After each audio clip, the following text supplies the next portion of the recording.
ہرگز نہیں، تم جلدی ملنے والی دنیا کی محبت رکھتے ہو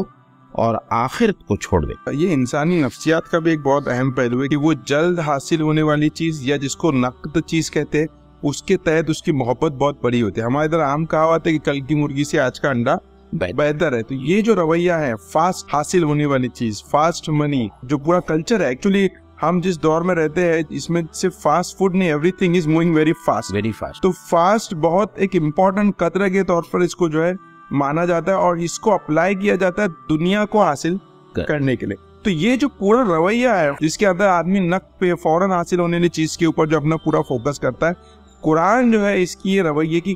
پوری طریقے سے کیا کرتا ہے، نفی۔ ہم لوگ ایک روٹینلی کہتے ہیں کہ جلدی کا کام شیطان کا، جی۔ تو یہ ایک عام بول چال میں استعمال ہونے والی اصطلاح ہے، لیکن اس میں بہت ساری حکمت پوشیدہ ہے۔ السلام علیکم ورحمۃ اللہ وبرکاتہ۔ عزیز ناظرین، سورہ القیامہ کی تیسری نشست میں آپ سب لوگوں کا استقبال ہے۔ آج میرا ساتھ دینے کے لیے ڈاکٹر فرقان صاحب میرے ساتھ میں موجود ہے۔ ڈاکٹر صاحب آپ کا استقبال ہے۔ السلام علیکم ورحمۃ اللہ۔ آج انشاءاللہ تعالی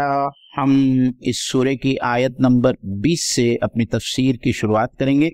لیکن اس پر آنے سے پہلے کچھ تمہیدی باتیں آپ لوگوں کے سامنے رکھتا چلوں اور آگے آنے والی 10 آیتوں جس کا ہم احاطہ کرنے والے ہیں ان آیتوں کا پس منظر اور تھوڑا سا اوور آل ویو میں آپ لوگوں کے سامنے دینا چاہوں گا۔ سب سے پہلے بات تو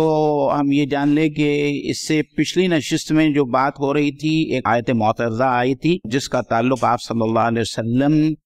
کے اخذ وحی سے تھا کہ جب وحی آتی تھی تو آپ صلی اللہ علیہ وسلم وحی کے حاصل کرنے میں جو جلدی کرتے تھے وہاں اللہ تعالیٰ نے آپ کو روکا ہے اور اس کی وجوہات بھی وہاں بیان کی گئی تھی اور اللہ تعالیٰ نے اس قرآن مجید کی حفاظت کا ذمہ اپنے اوپر لیا ہے۔ اس آیت معترضہ کے بعد میں جو ہے اب دوبارہ خطاب منکرین قیامت کی طرف پلٹ رہا ہے۔ جہاں بات رک گئی تھی اسی مضمون کو اللہ تعالیٰ آگے بڑھا رہا ہے، اور اس میں سب سے پہلی بنیادی بات جو اللہ تعالیٰ یہاں کہہ رہا ہے کہ لوگ قیامت کے منکر کیوں ہیں، اس کی ایک وجہ یا ایک سبب اسی سورہ کی آیت نمبر 5 میں بتائی گئی تھی، اور جس میں اللہ تعالیٰ نے یہ کہا تھا کہ لوگ چاہتے ہیں کہ وہ اپنے عیاشی کی زندگی گزارتے رہیں، اور ظاہری بات ہے کہ عیاشی کی زندگی، عیش و آرام کی زندگی گزارنے کے لیے یا برائی اور گناہوں کی زندگی گزارنے کے لیے یہ لازم تھا ان لوگوں کے لیے کہ وہ آخرت کا انکار کرتے۔ آخرت کو ماننے کے بعد میں کسی انسان کے لیے ممکن نہیں ہوتا کہ وہ اپنی گناہ گارانہ روش پر قائم رہے۔ تو ایک وجہ تو یہ تھی۔ دوسری وجہ جو آج جس آیت سے ہم انشاءاللہ تعالی شروعات کریں گے، اس آیت میں دوسری وجہ بھی بتائی جا رہی ہے اللہ تعالیٰ کی طرف سے کہ لوگ آخرت کا انکار کیوں کرتے، اور پھر اس کے بعد میں قیامت ہو جانے کے بعد میں جب لوگ دوبارہ اٹھائے جائیں گے تو کیا منظر ہوگا اور کس طریقے سے لوگوں کی حالت ہوگی، خاص طور پر ان لوگوں کی جو لوگ اب تک قیامت کا انکار کرتے رہے ہیں۔ اور اسی کے ساتھ ہی ساتھ اللہ تعالیٰ نے موت کی بھی منظر کشی کی ہے کہ جب انسان اپنے موت سے قریب ہوتا ہے، اور خاص طور پر وہ لوگ جو بدکار ہوتے ہیں، وہ لوگ جو منکر ہوتے ہیں، ان لوگوں کی حالت موت کے وقت کیا ہوتی ہے، بہت خوبصورتی سے اللہ تعالیٰ نے اس کا نقشہ کھینچا ہے ان 10 آیتوں میں۔ تو انشاءاللہ تعالیٰ ہم اس مختصر سی تمہید کے بعد میں ہم آیتوں کی تلاوت بھی کریں گے، اس کی ترجمانی بھی پیش کریں گے۔ اعوذ باللہ من الشیطان الرجیم، بسم اللہ الرحمن الرحیم۔ کلا بل تحبون العاجلہ وتذرون الآخرہ، ہرگز نہیں، تم جلدی ملنے والی دنیا کی محبت رکھتے ہو اور آخرت کو چھوڑ دے۔ جی بالکل منگا، اس میں پہلا چیز ہے کہ ہرگز نہیں جو استعمال کیا کہ کون سی چیز ہے جس کو جو اللہ تعالیٰ جو ہے یہاں پر نگیٹ کر رہا ہے کہ نہیں یہ ایسا معاملہ نہیں ہے، حقیقت حال کچھ اور ہے، جی اس پہ کچھ روشنی۔ تو ہم بارہا یہ کہہ چکے ہیں کہ قرآن مجید میں یہ اسلوب بہت ہی عام ہے، اور جہاں جہاں کلا آتا ہے ہرگز نہیں، مطلب اللہ تعالیٰ مخاطب یا جن لوگوں سے خطاب کیا جا رہا ہے ان لوگوں کا جو مفروضہ ہوتا ہے، جو ایک ایزمپشن ہوتا ہے، اس ایزمپشن کو اللہ تعالیٰ نگیٹ کرتے ہیں اور یہ کہتے ہیں کہ تمہارا یہ ماننا کہ قیامت نہیں ہوگی یا آخرت بپا نہیں ہوگی یہ قطعاً غلط ہے، اور اس کو ہرگز نہیں کہہ کے اللہ تعالیٰ اس کے اوپر مزید کلام بھی نہیں کرتا۔ اللہ تعالیٰ جو ہے مزید کلام کرنے سے بچتے ہوئے جو ہے آگے کی بات کو اللہ تعالیٰ بیان کرے. اور اس کو اگر دوسرے طریقے سے ہم بیان کریں کہ ہر انسان کا ایک اپنا مائنڈ سیٹ ہے اور جس کے تحت وہ زندگی گزار رہا ہے اور اپنا ایک شاکلہ اپنے ذہن میں رکھتا ہے. یہاں پر اللہ تعالیٰ ایک انسان کے ذہن کے اندر پروب کرتے ہیں اور کہتے ہیں کہ جو کچھ بھی تم سوچ رہے ہو ویسا معاملہ نہیں ہے. یا یہاں پر یہ ہے کہ جو لوگ آخرت کے انکار کی جو بھی اپیرنٹ وجہ ظاہری طور پہ جو وجہ بیان کر رہے وہ اس کی وجہ نہیں ہے. تو جب ایک خدا بیزار یا قیامت کا انکار منکر شخص اس قرآن کو پڑھتا ہے تو وہ اس میں انگیج ہو جاتا ہے. اچھا میں یہ سوچ رہا تھا کہ لیکن قرآن کہنا ہے نہیں یہ میٹر نہیں ہے. تو یہ مطلب ایک بہت ہی انٹریکٹیو اپروچ ہے قرآن کا جہاں پر وہ انسان جو اللہ کے اور آخرت کے منکر ہے ان کی جو ہے سائیکولوجیکل کاؤنسلنگ ٹائپ کا ایک چیز یہاں پر ہو رہی کہ ان سے پہلے نہیں جو تم سوچ رہے وہ ٹھیک بات نہیں ہے, صحیح اور حق بات آگے جو ہے وہ بیان. یعنی مخاطب کے ساتھ میں یہ ڈائریکٹ انگیجمنٹ ہے, کاؤنسلنگ ہے. اور اللہ تعالیٰ ان تمام لوگوں سے یہی کہہ رہا ہے کہ پہلی وجہ تو اللہ تعالیٰ نے اس سورہ کے شروعات میں ہی بیان کر دی کہ لوگ اپنی عیاشی کی زندگی سے باز نہیں آنا چاہتے. ظاہری بات ہے کہ اگر میں قیامت کا اقرار کرتا ہوں اور مجھے پتا ہے کہ قیامت ہونے والی ہے اور میرے گناہوں کی سزا ملنے والی ہے تو ظاہری بات ہے کہ میں اپنے آپ کو ایسے برے کاموں سے روکوں گا. تو جو لوگ عیاشی کرنا چاہتے ہیں, لوگ گناہوں کی زندگی میں اپنے آپ کو ملوث رکھنا چاہتے ہیں, وہ پہلی وجہ یہ ہے کہ وہ اس لیے کرنا چاہتے ہیں یا وہ اس لیے کرتے ہیں کہ قیامت کو ماننے کے بعد میں یہ سب کرنا جو ہے منطقی طور پر سمجھ میں نہیں آتا ہے. لیکن دوسری بڑی وجہ جو ہے اللہ تعالیٰ یہاں بتا رہا ہے وہ یہ ہے, اللہ تعالیٰ یہ کہہ رہا ہے کہ تم کو اپنا فوری منافعت یا فائدہ جس میں تم کو نظر آتا ہے, یعنی دنیا حاصل کرنے کے معاملے میں تم بہت جلد باز ہو اور جو چیز آخرت میں ملنے والی ہے یعنی اخروی منافع کو تم چھوڑ دیتے ہو یا چھوڑنے والے ہو. تو فرقان میں ایک یاد رکھی تھی, وہ سورہ اعلیٰ کے اندر بھی ہے جو آیت نمبر 21 ہے جس میں اللہ تعالیٰ نے یہی بات وہ بہت دوسرے الفاظ میں کہی ہے کہ بل تؤثرون الحیات الدنیا والآخرۃ خیر وابقی, کہ تم ہو کہ دنیا کی زندگی کو ترجیح دے رہے ہو در حالانکہ آخرت کی زندگی بہتر ہے اور ہمیشہ ہمیشہ رہنے والی. یہ انسانی نفسیات کا بھی ایک بہت اہم پہلو ہے کہ انسان کی ایک ظاہری نفسیات تو یہ ہے کہ وہ جلد حاصل ہونے والی چیز یا جس کو نقد چیز کہتے ہیں اس کے تحت اس کی محبت بہت بڑی ہوتی ہے. ہمارے ادھر عام کہاوت ہے کہ کل کی مرغی سے آج کا انڈا بہتر ہے. تو یہ جو رویہ ہے فاسٹ حاصل ہونے والی چیز, فاسٹ منی, فاسٹ جو پورا کلچر ہے, ایکچولی ہم جس دور میں رہتے ہیں اس میں صرف فاسٹ فوڈ نہیں, every thing is moving very fast. اور اس چیز کا جیسے بلنکٹ ہے ایک فاسٹ طریقے سے آپ کے پاس سامان پہنچا ہے, تو فاسٹ بہت ایک امپورٹنٹ قطرے کے طور پر اس کو جو ہے مانا جاتا ہے اور اس کو اپلائی کیا جاتا ہے دنیا کو حاصل کرنے کے لیے. تو یہ جو پورا رویہ ہے فاسٹ ویلیو سسٹم جس کو ہم کہتے ہیں, جس کے اندر آدمی نقد پہ فوراً حاصل ہونے والی چیز کے اوپر جو اپنا پورا فوکس کرتا ہے, قرآن جو ہے اس کی رویے کی پوری طریقے سے کیا کرتا ہے, نفی. اب ہم کو خود یہ بھی سوچنا چاہیے کہ یہ جو فاسٹ کلچر ہے, یہ جو جس میں ہم دور میں رہ رہے, اس نے ہم کو کتنا افیکٹ کیا ہے اور ہم کو دین سے کتنا دور لے کے گیا ہے. کیونکہ اب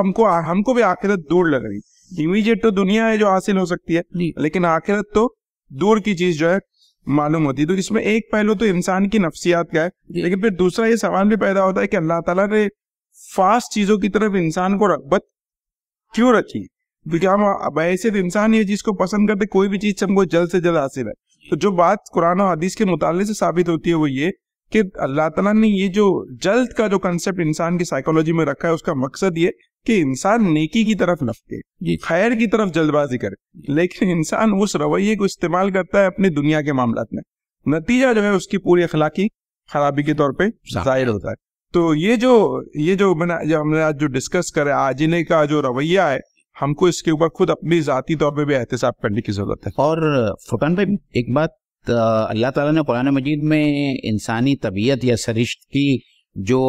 نقائص بیان کیے ہیں اور جو ڈرا بیکس جو بیان کیے, اس کے اندر یہ بھی بیان کیا ہے کہ انسان بڑا جلد باز یا عجلت پسند واقع ہوا ہے, اور یہ ہم کو نظر بھی آتا ہے.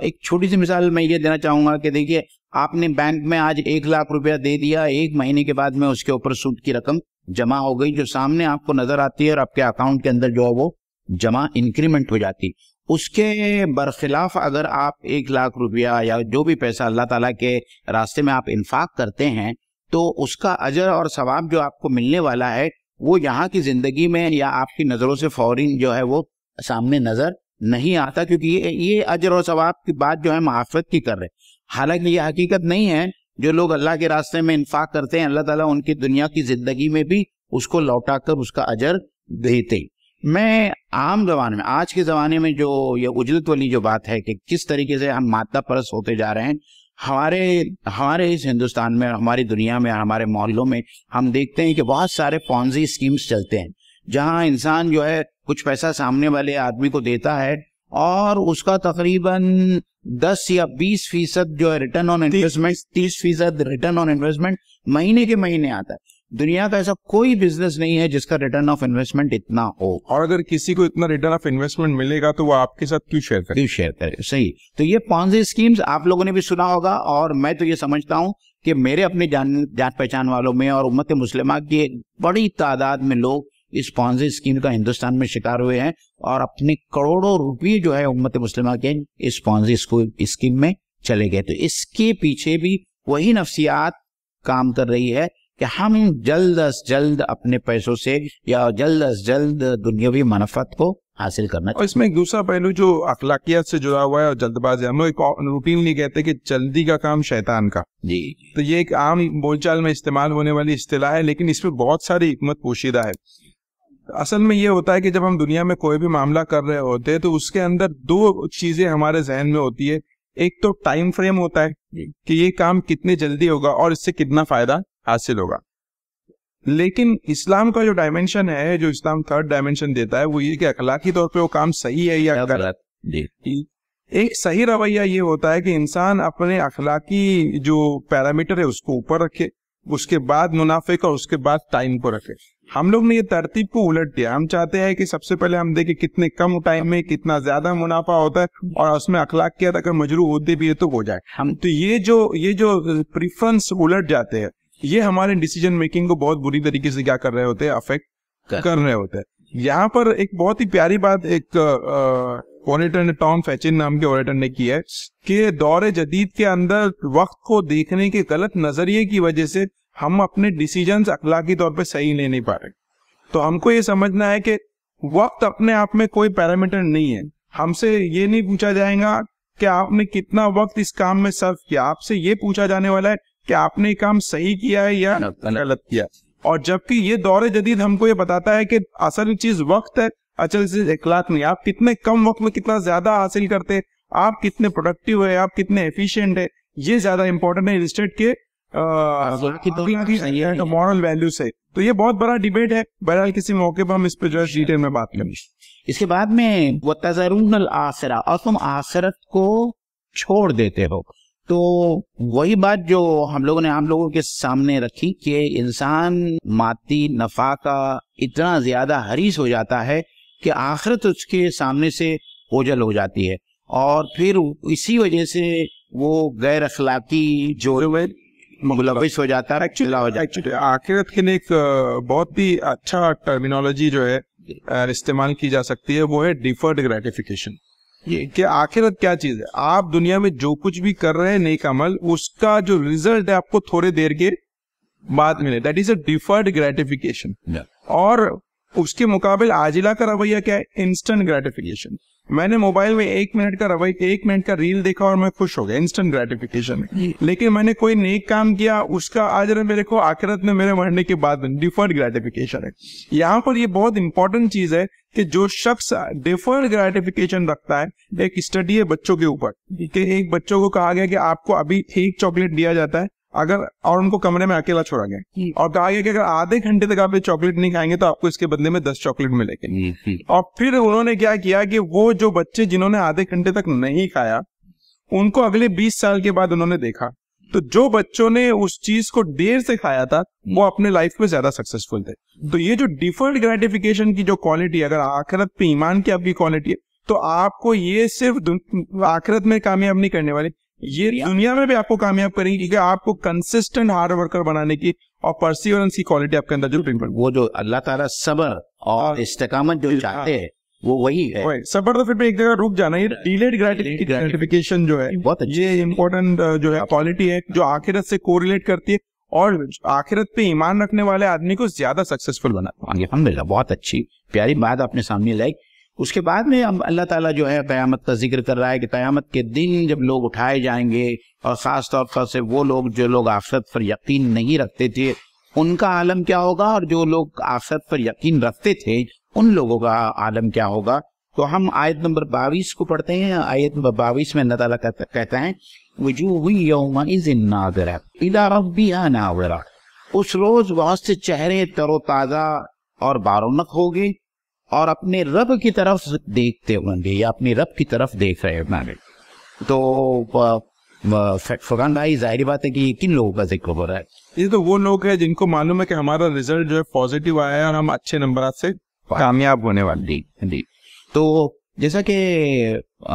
ناظرین اکرام ہم نے سورہ غاشیہ میں ہم اکثر پڑھتے ہیں وجوہ یومئذ ناعمہ لسعیہا راضیہ, کہ اس دن کچھ چہرے ہوں گے جو بہت حشاش اور بشاش ہوں گے اور جو کچھ بھی کوششیں انہوں نے اس دنیا میں کی ہوں گی اس سے ساتھ میں یا ان کوششوں کی وجہ سے وہ بہت زیادہ مطمئن اور خوش ہوں گے. اور یہاں ایک بہت اہم بات لائی جا رہی ہے میرے خیال سے قرآن مجید کی چند جو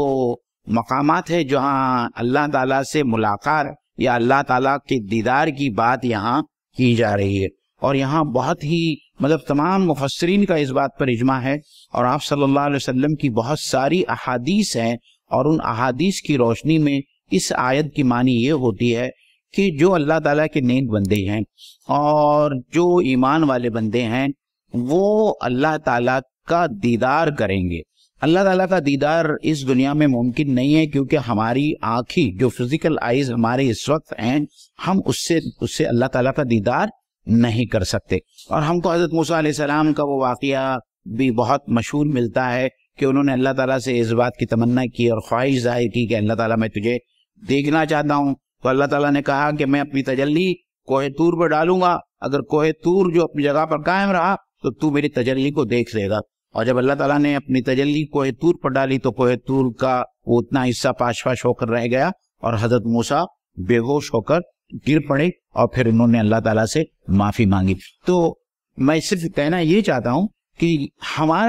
ہم نے بارہا اس بات کو آپ لوگوں کے سامنے پیش کیا کہ یہ ہمارا جو جسم ہے, ہماری جو فزیولوجی ہے, ہماری جو اناٹومی ہے, یہ آخرت میں جب ہم دوبارہ پیدا کیے جائیں گے تو ہماری اناٹومی, ہماری فزیولوجی, ہماری مارفولوجی, ہماری فزک الگ ہوگی کیونکہ اس کے ساتھ میں وہ تمام چیزیں ممکن نہیں ہیں جو جنت کے احوال میں بیان کیے گئے ہیں کہ جنت میں جو ہے جنتیوں کو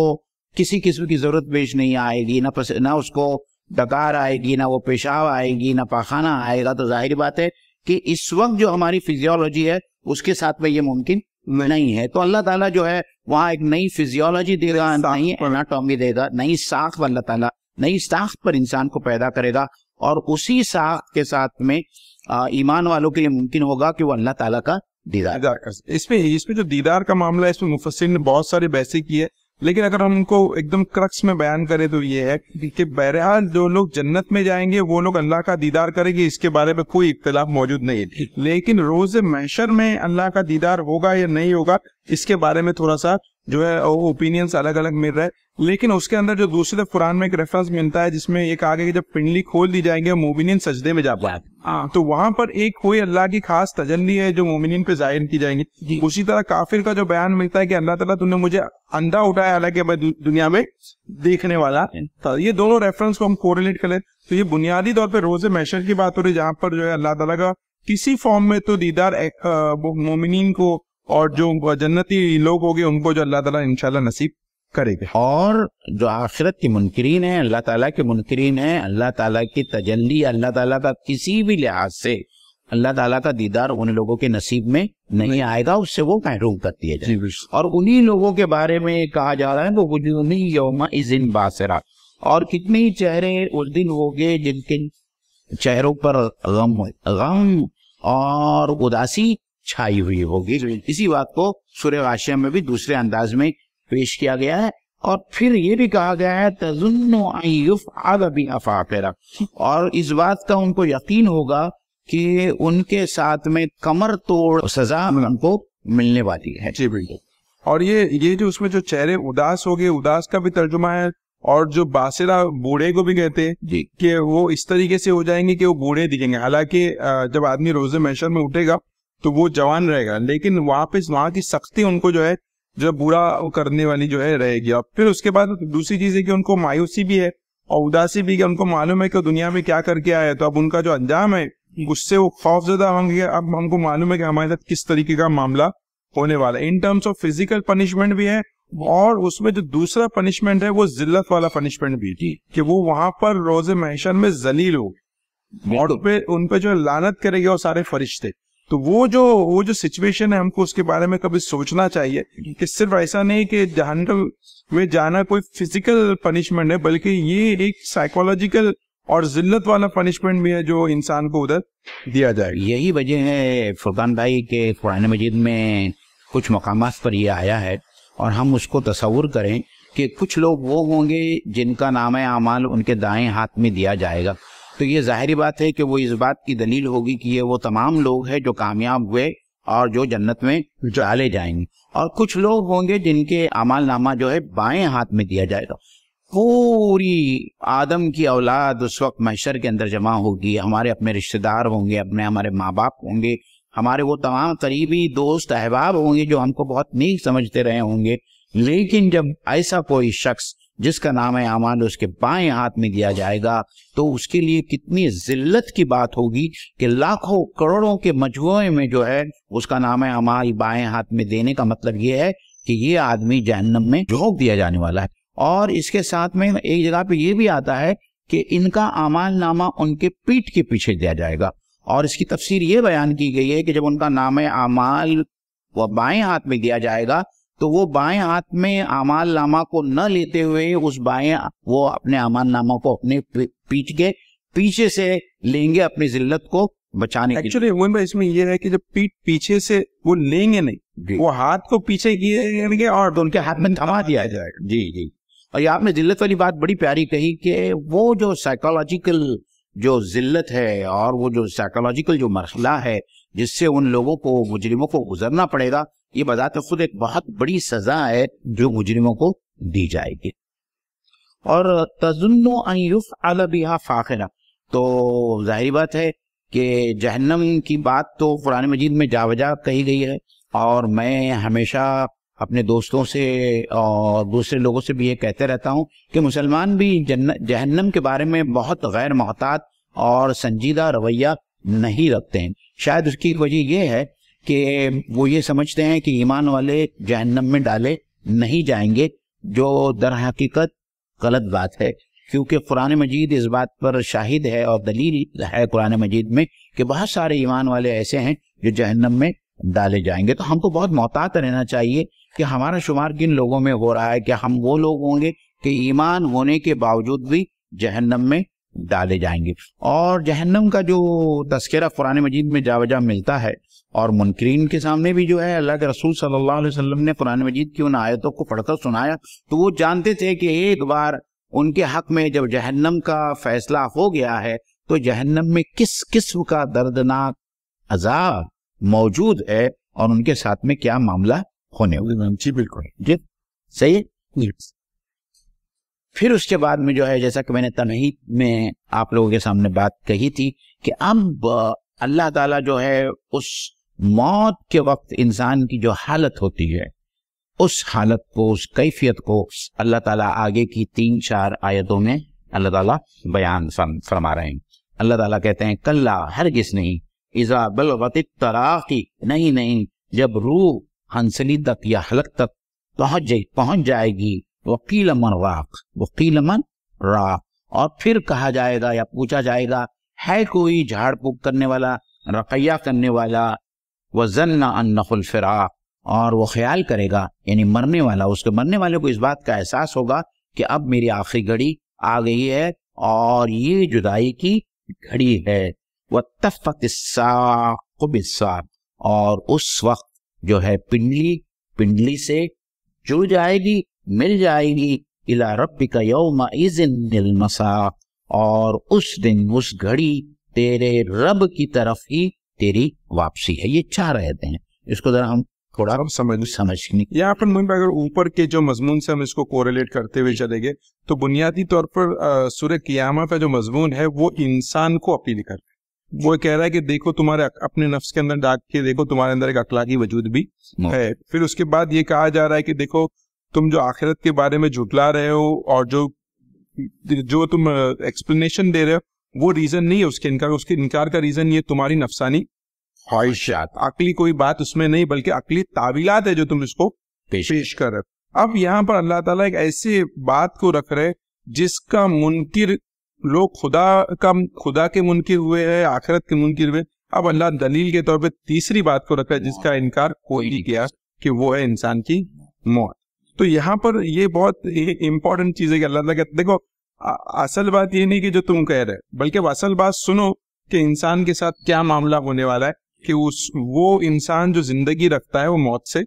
دوچار ہونے والا ہے. تو یہاں پر وہ بات آ رہی کہ وہ پورے پروسیس کو, چونکہ انسان کو موت کی فکر کرنی ہے اپنی زندگی میں جی, اور جب وہ ایکسپیرینس کر رہا ہوگا اس کو یہ فکر کوئی کام نہیں دینے والی. تو اب اللہ تعالیٰ اس ایکسپیرینس کو انسان کو کروانا چاہ رہے کہ دیکھو تمہاری جب جان نکل رہی ہوگی تو تمہارے ساتھ کیا معاملہ ہو اور کتنا مشکل مرحلہ. جی بالکل, کتنا مشکل مرحلہ. تو اب یہ پورا جو پروسیس ہے جان نکلنے کا جس کو انسان ایک ہی بار ایکسپیرینس کرے گا اور وہ ایکسپیرینس اس کو آخرت میں فائدہ نہیں دینے والا. تو اس سے پہلے اس ایکسپیرینس کو اگر محسوس کرنا ہے تو انسان ان آیتوں کو پڑھ لے اور اس کو اپنے اوپر پہلے ہی اس کو طاری کر لے کہ مجھے اس حالات سے جو ہے گزرنا. اپنی تصور کی آنکھوں سے دیکھے کہ انسان کی کیا حالت ہوتی ہے اور کتنی شدت کی تکلیف ہوتی ہے جب روح کو اس کے جسم سے کھینچ لیا جاتا ہے, نکالا جاتا ہے, اور اس تکلیف کا اور اس پورے منظر کو اللہ تعالیٰ جو ہے ان 4 آیتوں کے اندر بیان کر رہے ہیں. تو اللہ تعالیٰ یہی کہہ رہے ہیں کہ اذا بلغت التراقی وقیل من راق, کہ جب روح کو کھینچ لیا جائے گا اور روح اس کی ہنسلی تک یا حلق تک آ کر جو ہے اٹک جائے گی. اور پتہ نہیں آپ لوگوں میں سے بہت سارے لوگوں نے جاگنی کا عالم دیکھا ہوگا, کسی کا اپنے رشتہ داروں میں سے, اپنے دوستوں میں سے, کہ سکرات کا عالم بھی دیکھا ہوگا کہ وہ وقت مرنے والے پہ بہت سخت ہوتا ہے, بہت سخت ہوتا ہے. اور اکثر یہ ہوتا ہے کہ وہ آپ کو محسوس ہوتا ہے کہ جیسے وہ سینہ اور اپنا حلق جو اوپر اٹھ رہا. جی جی جی. اور جو خاص طور پر جو آخری ہچکی آتی ہے اس میں تو باقاعدہ اسی طرح کی کوئی سچویشن ہوتی ہے جس کا اللہ تعالیٰ یہاں بیان کر رہے ہیں. اور حقیقت تو یہ ہے کہ اس وقت مرنے والے کے رشتہ دار جو اس کے آس پاس جمع ہوئے ہوتے ہیں وہ خود اللہ تعالیٰ سے اس بات کی دعا کرتے ہیں کہ اللہ تعالیٰ مرنے والے کے لیے جو ہے موت کو آسان کر دے تاکہ اس کی تکلیف کم ہو جائے. تو ناظرین اکرام, یہ ہم سب لوگوں کو, جو فرقان بھائی نے بڑی پیاری بات کہی کہ یہ ایک ایسا مرحلہ ہے, یہ ایک ایسا تجربہ ہے جس سے ہر انسان کو گزرنا ہے, چاہتے ہوئے یا نہ چاہتے. اس وقت کچھ کام نہیں آئے گا. اس وقت ایسے لوگ, خاص طور پر آپ دیکھیے کہ جو اس سے پہلے جو 2 آیتیں آئی تھی جس میں یہ کہا گیا تھا کہ ایک گروہ وہ ہے جو دنیا سے محبت کرتا ہے, ایک انسانی جماعت وہ ہے جو دنیا سے محبت کرتی ہے, ایک انسانی جماعت وہ ہے جو آخرت سے محبت کرتی ہے. اور بہت ساری باتوں, بہت ساری جگہوں پہ اہل علم نے یہ بھی کہا ہے کہ دنیا سے محبت جتنی شدید ہوگی اس کے روح کو جسم سے نکلنے میں اتنا زیادہ مشکل پیش آئے گی اور اس کو اتنی زیادہ تکلیف ہوگی. اس کے برخلاف ایسا انسان یا وہ جماعت انسانی جو اللہ تعالیٰ سے ملنا چاہتی ہے, جنت کا اشتیاق رکھتی ہے, نیکوکاروں کا گروہ ہے, ان کی روح جلد از جلد اس مادی دنیا سے, اس مادی جسم سے باہر نکلنے کی کوشش کریں گی. تو گناہگاروں کی روح کا نکلنے کا جو عمل ہے وہ تکلیف دہ ہوتا ہے اور بہت شدت والا ہوتا ہے. اور اسی سلسلے میں جب مرنے والا بستر مرگ پہ جو انسان ہے وہ خود بھی چاہتا ہے لیکن وہ کچھ بیان نہیں کر سکتا, اس وقت اس کے اوپر جو سکرات کا عالم ہوتا ہے یا جاکری کا جو عالم ہوتا ہے, تو آس پاس والے لوگ کہتے ہیں, ایون جو ڈاکٹرز ہوتے ہیں آزو بازو میں, وہ بھی اپنا ہاتھ اونچا کر دیتے ہیں, وہ کہتے ہیں کہ آپ کچھ نہیں ہو سکتا ہے, کیا کہتے ہیں آپ دعا کیجیے. تو یہاں بھی جو ہے من را جو ہے وہ رقیہ سے بنا ہے کہ کچھ ایسا روحانی علاج کہ جس کی وجہ سے مرنے والے کی جان آسانی سے جو ہے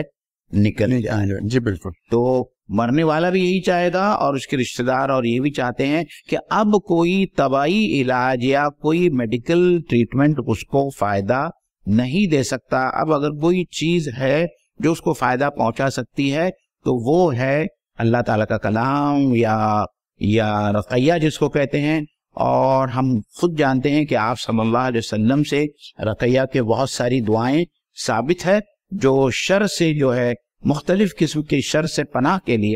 اللہ کے رسول صلی اللہ علیہ وسلم پڑھا کرتے تھے. اس میں سے معوذتین جو ہے خود دو ایسی صورتیں ہیں جو اللہ تعالیٰ نے قرآن مجید کے آخر میں ہم سب لوگوں کے لیے رکھے ہیں. تو یہاں مطلب وہی ہے کہ ایک ایسے بے بسی کا عالم ہوتا ہے اور ایک ایسی نا امیدی کا عالم ہوتا ہے کہ سوائے کوئی روحانی علاج کے یا اللہ تعالیٰ سے دعا کے اور کوئی چیز انسان کے بس میں نہیں ہوتی جس کے ذریعے سے مرنے والے کی مدد کی جائے. بالکل. اس میں ایک جو پہلو آپ نے کہا کہ انسان جو گناہ گار ہوتا ہے, اگر ہم اس کو گناہ گاری سے زیادہ ہم اس کو مادہ پرستی کی طرف ٹرن آؤٹ کریں کہ ایک انسان نے دنیا جتنی کمایا ہے اور وہ اگر آخرت سے زیادہ ہے تو دنیا چھوڑ کے جانے میں اس کو تکلیف ہے. اور ایک شخص ہے جس نے اپنے آخرت میں نیکی کا سامان جمع کیا ہے تو کوئی بھی چاہے گا کہ اس کو اپگریڈیشن ملے, تو وہ یہ چاہے گا کہ اس دنیا سے نکل کر آسانی سے ہو کیا ہو. تو روح کا بھی جو معاملہ ہے وہ یہی ہے کہ ہم اپنا خود ایک اسسمنٹ کریں کہ ہمارا دل اور ہمارا قلب کا جھکاؤ مادے کی طرف ہے یا آخرت یا اللہ کی طرف ہے. اگر وہ اللہ کی طرف ہے تو ہم اس موت کی تکلیف سے امید کر سکتے ہیں کہ تھوڑے محفوظ رہے گے. لیکن ہمارا جھکاؤ اگر مادے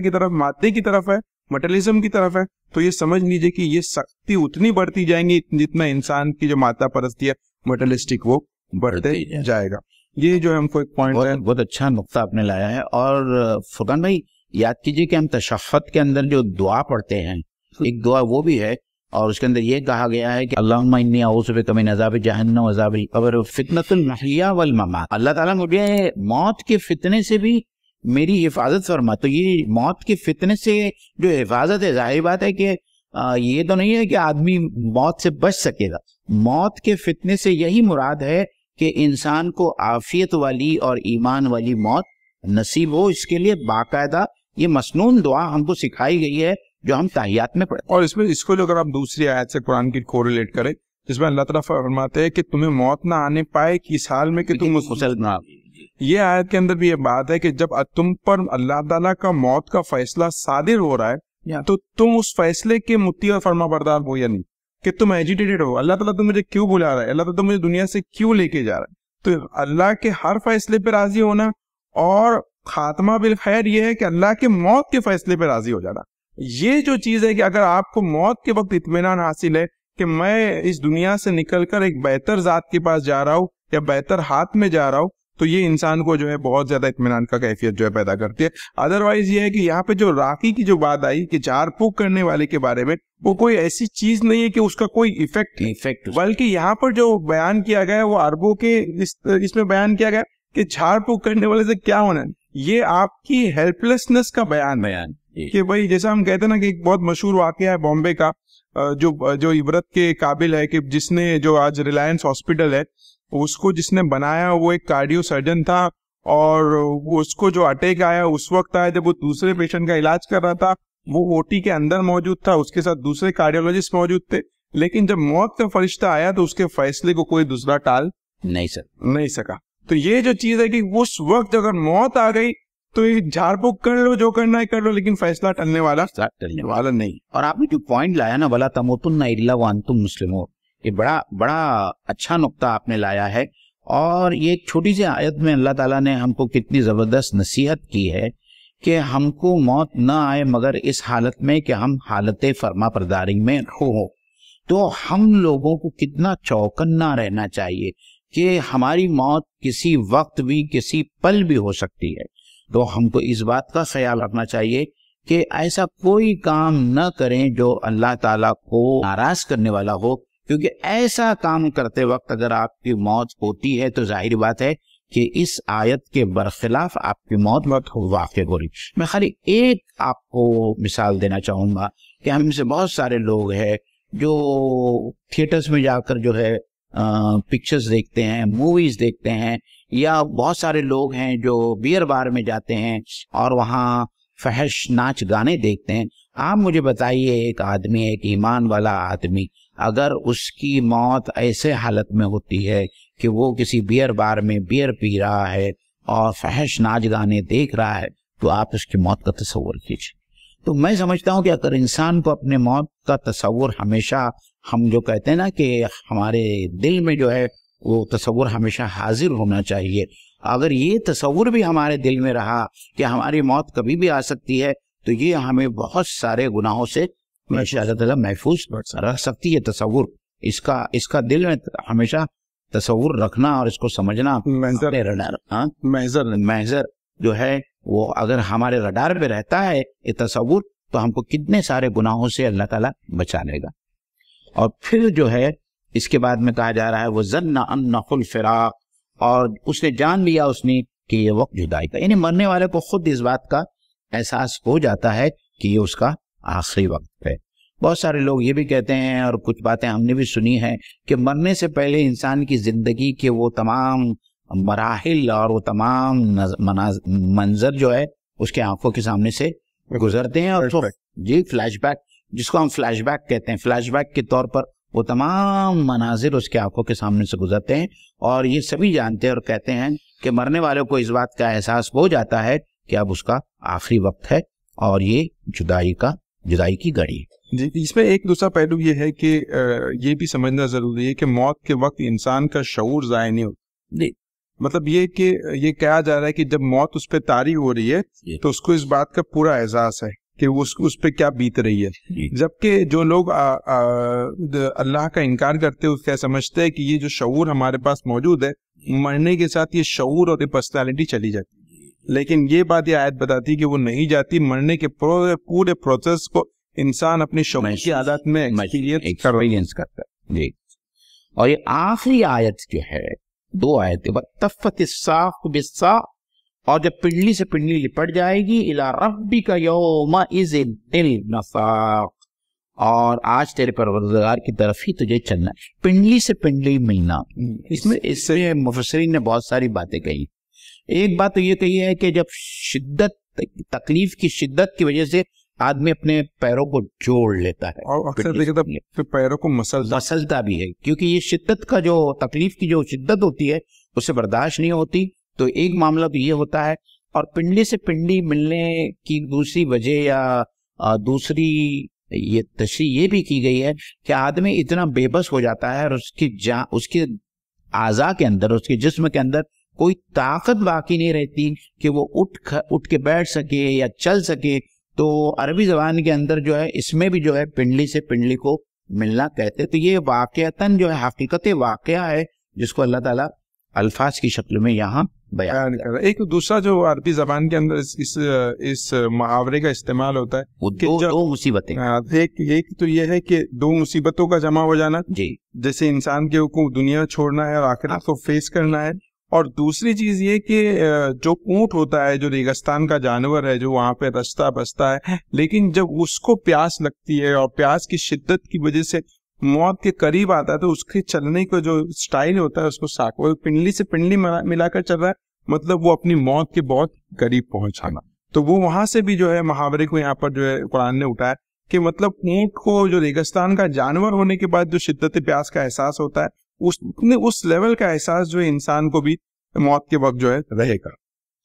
اور آخری بات جو کہی جا رہی ہے کہ یہ وہ وقت ہے کہ وہ بھی جانتا ہے اور سب جانتے ہیں کہ اب جو ہے اس کا آخری ٹھکانہ صرف اس کے رب کے سامنے حاضری ہے۔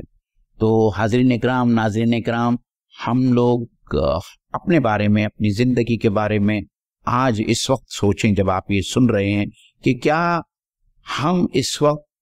اللہ تعالیٰ کے سامنے حاضر ہونے کے لیے تیار ہیں؟ کیا ہماری زندگی ایسی گزر رہی ہے؟ کیا ہمارے نامہ اعمال میں اتنی نیکیاں ہیں کہ اللہ تعالیٰ ہم سے راضی ہو جائے گا؟ یہ ایک بڑا سوال ہے انٹروسپیکشن کا، جو ہم سب کو اپنے آپ سے کرنا چاہیے کہ اگر اس وقت اگر میری موت ہوتی ہے تو میرا نتیجہ یا میرے ساتھ میں اللہ تعالیٰ کیا کرنے والا ہے، اس بات کی اگر ہم کو فکر ہو جائے، اور اگر ایسا نہیں ہے کہ واقعی میں ہم جس طریقے کی زندگی گزار رہے ہیں اور اس وقت اگر ہماری موت واقع ہوتی ہے اور اللہ تعالی ہم سے راضی ہونے والا نہیں ہے، تو اس وقت بھی ہمارے پاس میں وقت موجود ہے، مہلت موجود ہے، کیونکہ سکرات کا، موت کا غرغرہ آنے کے بعد میں جیسے کہ آپ صلی اللہ علیہ وسلم کی حدیث ہے، توبہ کی گنجائش ختم ہو جاتی ہے، غیب کے پردے اٹھ جاتے ہیں، اس کے بعد میں اللہ تعالیٰ کسی کی توبہ قبول نہیں کرتا۔ تو آج بھی میرے لیے، آپ کے لیے، تمام انسانوں کے لیے توبہ کرنے کی مہلت باقی ہے کہ ہم اپنے گناہوں سے تائب ہو جائیں، اپنے رب کی طرف رجوع کریں، نیکیوں کی روش اختیار کریں، تاکہ ہماری موت ایمان اور عافیت کے ساتھ میں ہو، اور موت کے بعد میں ہمارے چہروں پر جب ہم اٹھائے جائیں گے تو وہی ندرت، وہی بارونہ چہرے ہمارے ہوں، اور ہم کو اللہ تعالیٰ کا دیدار نصیب۔ اور یہی چیز ہے کہ جو فیلنگ آپ کو یا جو شعور آپ کو موت کے وقت حاصل ہوگا کہ مجھے رب کے سے ملنا ہے، اسی کو شعوری حالت میں دنیا میں پا لینا ایمان ہے کہ اگر ہم نے اس احساس کو پا لیا کہ ہم کو اپنے رب سے ملنا ہے، تو اس کا مطلب یہ ہوگا کہ ہم لوگ جو ہے اس پورے اس میں جو ہے کامیاب ہیں۔ اسی کے ساتھ الحمدللہ یہ ہماری نشست اختتام کو پہنچتی ہے، آخری رکوع باقی ہے، انشاءاللہ تعالیٰ اگلی جمعرات کو دوبارہ آپ سے ملاقات ہوگی اور آخری رکوع کی تفسیر آپ لوگوں کے سامنے بیان کی جائے گی۔ ہمارے چینل سے جڑے رہیے اور ہمارے چینل کو پروموٹ کیجیے۔ وآخر الدعوانا ان الحمدللہ رب العالمین۔ السلام علیکم ورحمۃ اللہ وبرکاتہ۔